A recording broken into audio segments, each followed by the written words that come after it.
Ngicade ungichazela yona ukuze evuleleke ukuthi kumayelana nani, mayazi sihlehla sihlala odabeni. Okay, umama shuthi wafika kwami. Cha. Utshela yena nangu. Umama umuntu owafika kwami ezobhalisa ama-Wi-Fi. Uma efika omakhelwane banawo ama-Wi-Fi, imina ngedwa engasenayo i-Wi-Fi. Wafika ephethe izinto ey'ngamapheshana, wathi angigcwalise. Wayesethi imali azongi-charge-a yona u-2,000. Ukufaka ukuthi ube nayo. Ukungilethela, yes. Umase esefika nomuntu ozongifakela uzongi-charge-a u-1.5. Shuthi imali siyonke yaphelela u-3.5. Shuthi umama ngamnika imali ngenxa yokuthi mina ngedwa la endaweni engenayo i-Wi-Fi. Umama mase ngithi sengiyamcinga ngibona phela kuhamba isikhathi akabuyi. Umama kanti wayengiqola wabaleka nayo imali yami.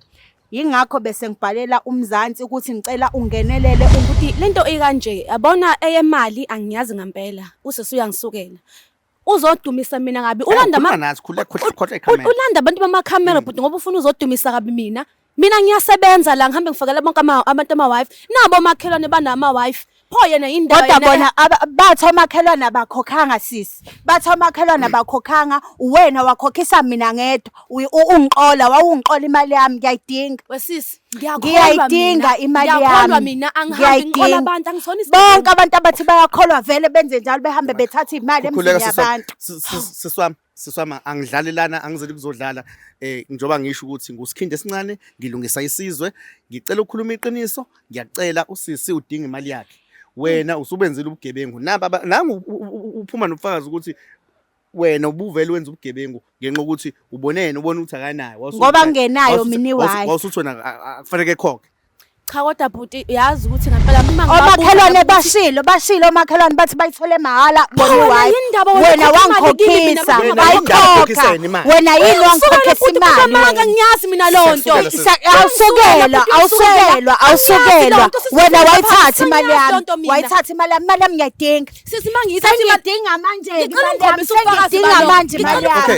ngidinga manje imali yami ufakazi abokho ufakazi okay ngiyakholana nami ukuthi ufazi vele asikwazi ukukhulumela phezulu kwento kodwa ke nangu mama utsheliwe abanye omama angithi utshela ukuthi bona bafakelwe mahhala wena wedwa ngoba unjani abanye omama befakelwe mahhala wangibuyisa kwalelo forms ingoma yakho sabuya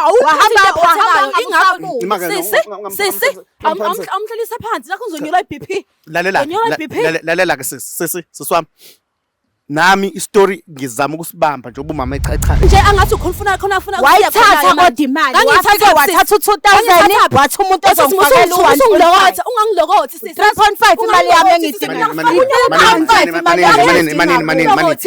manini awusuka nabesikoro mana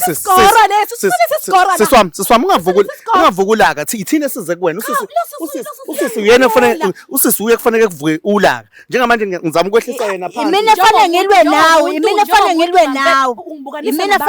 nawe ngoba ngifuna imali yami ungithi ngesigebengu phansi kwabantu bonke sisi ngifuna senze kanjena ke manje nawe sikukhulule ngoba uyaqambela hayi asivele sivaleni manje futhi no ngeke sivale angeke sivale dadewethu ngeke sizoxoxa nawe ngeke uvale phela imali yami unganginikile umama ufuna imali yakhe ngifuna imali yami hayi so besixhumane ngaphandle ngaphandle amakamera sivaleni manje ikhona imali wena wayithatha kulo sisi hayi bhuti so besibona futhi soxoxa ngaphandle alukho usuku engilithanda njengolesihlanu ka-EasyBet ngoba bakunikeza up to 150% kwi-first deposit match yakho. Lalela-ke ayikho into elula njengokuba ingxenye ka-EasyBet njengokuthi nje ujoyine khona ngoba usebenzisa nje i-link elapha kwi-description futhi mase uhlangana neform ugcwalisa iform kalula nje kanjalo emva kwalokho akuna deposit efunakalayo and usebenzisa nje our promo code akungumzansi 50 wenze sure ukuthi ufaka in capital letters.